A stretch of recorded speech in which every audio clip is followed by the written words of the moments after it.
Good evening. This is Professor Rush, this time with part 3 of my series on Islam. In this presentation, I will discuss emotional responsibility and how a person comes to believe that he or she loses personal responsibility for actions, thus allowing violence toward others. With this, I will also discuss the issue of cultural sensitivity and how through language a reality is created that says the individual is not responsible for any action leading to socially disruptive behavior. I'll follow this with a discussion of women's rights and why in Islamic-dominated countries women's rights come and go according to the political climate. So where do emotions come from? Language, whether it is English or Arabic or French, whatever it is, comes with a built-in reality. It's a bit more complicated than this, but the way words are put together gives us instructions as to how the world works. For this presentation, let me begin with the English phrase, "Stop it, you're making me angry." What does this mean? A literal translation is, "You are giving me anger," or that you are making anger in a person, much the same as you might give a person a pencil or a $5 bill. It is as if emotions come from the outside in, that they are given to you rather than being generated in your own brain. Emotions serve the purpose of storing and retrieving information. Beyond this, we can philosophize as to other purposes. The main issue is that they are internally generated as you experience your world. People don't give you feelings. They don't give you emotions. What they give you is information, which you process and with which you use to formulate your reactions using your stored memory or history or how you've been taught to respond. If an object or image literally gave a person feelings, everyone would have the same reaction to everything. A song, a chicken, a cat, or a cartoon. But as you know, we all have different emotional experiences to objects, pictures, and people in our life space. Emotions don't come from outside you. So the bottom line is this. Things and people don't give emotions, only information to which there are a multitude of possible interpretations and thus reactions. This being the case, a cartoon can't be insensitive. It is an inanimate object. It doesn't impart emotions, only information. The Jungian psychologists attempt to get around this with their archetypes, suggesting that we automatically react to archetypes in our environment. I challenge this, and have in previous publications, by saying that whatever you react to, it is a social and personal choice. In other words, your actions are your responsibility. Archetypes, again, as I stated many years ago, are wrapped around major human concerns, ever present in the person's life space or a culture's belief system. Yes, we respond to cues, but this doesn't mean that there's a mother goddess template or a snake template or a god template coded in the deep recesses of the mind. Again, a cartoon can't be offensive. It is an inanimate object and only gives the viewer information. If a cartoon was offensive, everyone viewing it would feel offended. The curious aspect about cartoons is that the cartoons directed toward the Jews or Western infidels seem to be appropriate, according to the liberals in the Islamic community, while those coming from the infidels and directed at Islam are considered insensitive and offensive. Let's consider some of these cartoons and the Islamic community has directed toward the Jews. These slides are directed at Israel and the United States. I've seen nothing in the liberal press condemning these cartoons, not even from the liberal Jews. It seems that insensitivity is a one-way street. Now, if I was to say I find the Quran offensive, that wearing a burqa is offensive, or mosque offensive, I would be considered insensitive and intolerant. Islam, like Christianity and Judaism, is a form of cultural insanity. As I mentioned in the previous presentation, there's a great fear that surrounds Islam, the fear of being unmasked for what it is. This is why Islam, as expressed through the Imams, has little toleration for dissenting remarks, which includes cartoons that unveil Islam again for what it is. That is a fascist conquest tradition that will stop at nothing to reach its goal of world domination. Islam is so unstable in the sense of Muslims and others questioning the objectives of Islam and its place in the modern world that any criticism must be silenced, especially through violence when they can get away with it. For many years, I taught cultural sensitivity to probation and police for the California State Board of Corrections. One of the common complaints lodged by police and probation officers was that cultural sensitivity seemed to be a one-way trip. In other words, the probation and police were to be sensitive to the cultural features of others, but no one was suggesting that migrants, for example, learn sensitivity to the dominant culture. In other words, those of a different cultural background didn't have to learn sensitivity to the dominant culture. This is surely liberalism gone bad. A perfect example of insensitivity to the dominant culture is the proposed mosque near the Twin Trade Towers in New York, that is, Ground Zero. The mosque has been billed as a cultural exchange center, but surely anyone entering this place would have to act like a Muslim. Women would have to wear special clothing and so on. This would be an Islamic indoctrination center. Now, you might say that to disagree with the mosque would be a form of cultural insensitivity, much like the cartoons, but this is a poor analogy. The mosque, promoted by Faisal Abdul Rauf, the so-called Ground Zero Imam, is, without doubt, symbolic of victory over Western culture, and a continual, tangible reminder of the goals and cause of Islam. Cartoons come and go. Would the people of Saudi Arabia allow a Catholic church to be built next to the Kaaba in Mecca? Certainly not. Any suggestion would be considered insensitive and grounds for jihad. The liberals, including Obama, jumped in and said we were being intolerant, as many people have reacted in a negative fashion toward the proposed mosque, essentially at Ground Zero. The fact is that there are mosques all over New York, and they are very much tolerated. Such tolerance cannot be said for any Muslim country. We hear statements, we don't want to lower ourselves to their standards of intolerance. Here's my answer to that. When Gandhi was asked if his tactics of civil disobedience and nonviolence would have worked against Hitler, he said emphatically no. With fascists, you have to meet them at their level of communication. The only thing the Islamic leaders respect is raw power. Now, getting back to the mosque and 9/11. 9/11 was promoted by Islam. The Islamic community, wherever it resides, supports the Quran, as the Quran is the divine word of God, or at least as they think. No one, to my knowledge, has retranslated the Quran or edited out the many, many war verses. Most people have forgotten the fact that it was the Islamic community, the imams, who came out and said that 9/11 was a plot, a conspiracy by the U.S. government to turn the West against Islam. The Islamic community as a whole has to take responsibility for the Islamic terrorist groups in all corners of the world, just as the Mormon community has to take responsibility for what happened in El Dorado, Texas. Where do the ideas of jihad, Islamic superiority, slavery to Allah, kill the infidels, emotional irresponsibility, suppression of the rights of women, which they originally supported, where do these come from, if not from Islam? Remember, there is no such thing as fundamental Islam, extremist Islam, reform Islam. There's only Islam. Thinking there is something like reform Islam is like thinking there's something like reform Nazism. Homicide bombings around the world fall squarely on the shoulders of Islam and the imams who promote this insanity. In another news release by the Islamic community, we were told we asked for 9/11 because of American interference in the affairs of Middle Eastern countries. One of the reasons cited by bin Laden for the 9/11 attack was that the U.S. brought a spiritual disease to Saudi Arabia by our military presence there. A military presence actually designed to protect a Muslim country. In my opinion, Islam brings a spiritual disease to the United States and Western Europe. It is unlikely that any of the men and women killed in the 9/11 terrorist acts had much to do with what goes on in the Middle East.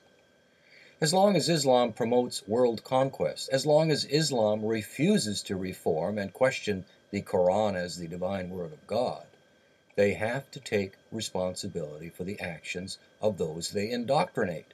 just as the Mormons have to take responsible for those they indoctrinate, just as the Catholic Church has to take responsibility for the witch hunts, the guilt they instill, and the neurosis that follows, and in general the minds they corrupt, just as the Jews have to take responsibility for all those they murdered in their conquest for the Promised Land.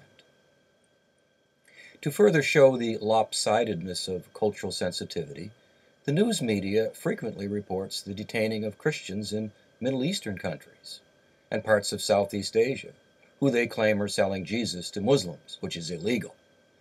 Many of these individuals are killed. When has a Muslim ever been arrested in this country for trying to convert an infidel? When engineers and others go to Saudi Arabia, for example, and work on pipelines and other building projects, they are segregated from the Muslim population and held in compounds so that Muslims will not contract a spiritual disease from too close contact with Westerners. When have Muslims ever been placed in compounds in the United States? During the Friday training sessions in mosques in Egypt, for example, the imam stands with Quran in one hand and a sword in the other, or a sword nearby, often preaching hate for Americans. This even goes on in America. Now, I witnessed firsthand some of this hate toward Americans, toward myself and my wife, in Xi'an, China. I mentioned this incident in Failed God. This brings me back to the cultural sensitivity issue. Why is it then that everyone must be tolerant of Islam and Islamic intolerance, and yet Islam is the most insensitive and intolerant tradition on the planet? It is of interest that the liberals don't have a good answer for this, and usually break into name-calling like Islamophobic or racist. Well, Islam isn't a race. It is a constructed political tradition with the goal to conquering the world. Now let me turn to women's rights. One of the keys to understanding the oppression of women in Islam is emotional irresponsibility and the belief that women give men erections. Yes, you heard it right.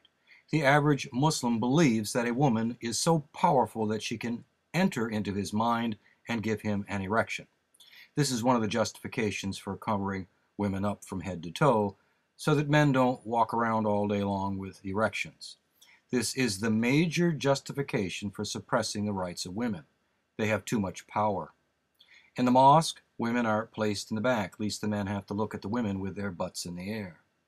So the key to this is the belief in the power of women to literally control men because they control male sexuality. Although this belief comes from language and emotional irresponsibility, another aspect relating to this fear has to do with early childhood and the mother's role in controlling the behavior of the male. There's more to this, and you can read about it in Failed God. But the bottom line is the Muslim male's fear of female sexuality.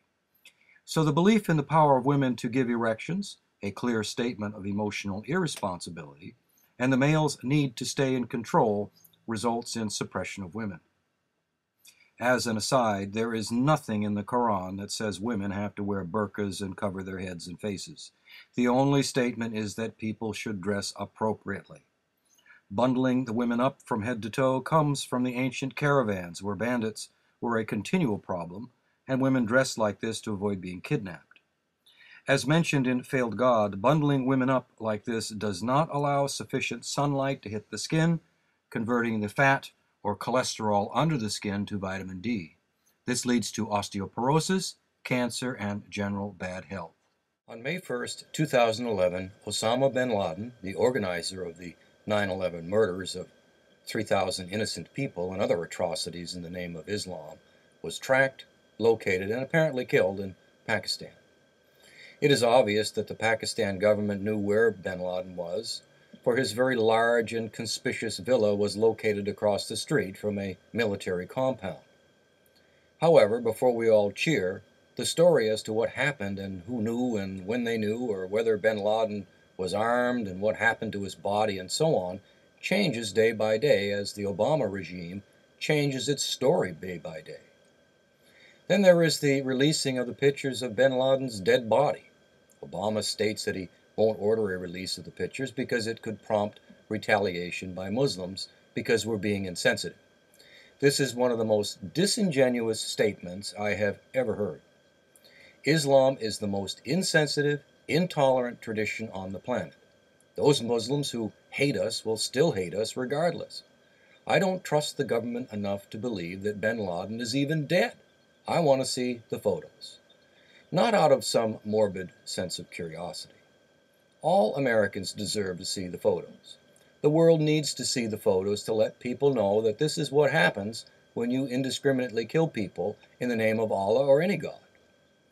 My position is simple. Those Muslims who upset themselves with the photos are terrorists at heart and are essentially supporters of this method of taking over the world. If, on the other hand, Muslims believe that bin Laden hijacked a religion, which he surely did not, warfare, murder, and terror are simply part of Islam, period, then they'll be happy to see the pictures. Moreover, the Pakistani government was not too happy about the U.S. killing bin Laden without their involvement. It is obvious that high-ranking members of the Pakistani government knew where bin Laden was. This is why bin Laden did not have a staff, a scepter, his AK-47 by his side. He was being protected by the Pakistan government. In every picture I've ever seen of bin Laden, an AK-47 has either been in his hands or close by.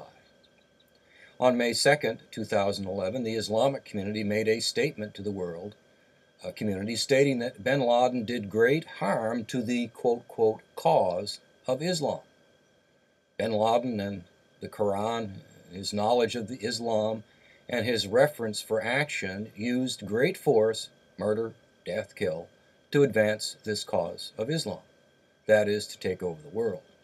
This recent statement by the Islamic community can only be an echo of bin Laden. But the Islamic community would rather take over the world step by step rather than a strictly violent approach. These steps involve infiltration of the political systems of Western countries, disrupting economic systems, elimination of free speech, and instilling Sharia law, cosmic law, into the legal system. So what cause is Islam striving to meet? Only political systems have causes, and this being the case, the cause for Islam is to take over the world, to take over the minds and bodies of every living person on the planet. President Obama, in his speech on Sunday night, May 1st, 2011, made a point to emphasize what President Bush stated after 9/11, that we're not at war with Islam. Well, Islam is surely at war with the West and has been at war for over 1,000 years. Until recently, they did not have the power to make good their cause, to take over the world. But by disrupting economic systems and with weapons of mass destruction, they can literally terrorize the planet. So the Islamic community wants to build a mosque, a cultural center they call it, next to Ground Zero in New York.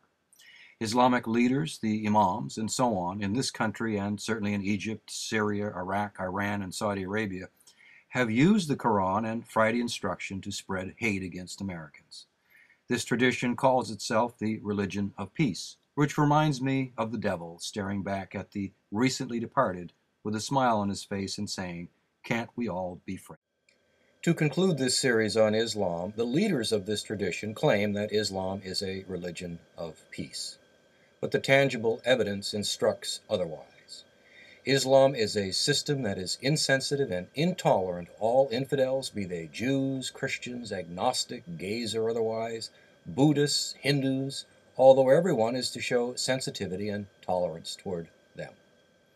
Where they can get away with it, Islamic leaders have orchestrated the murders of those who have criticized their brand of fascism or who have stood in their way of world conquest. They instill hate for Westerners and the Western way of life, and they've gone out of their way to suppress the rights of women, although they initially promoted women's rights. Read the Quran and open your eyes to world events, and you will surely realize the intent of this brand of insanity.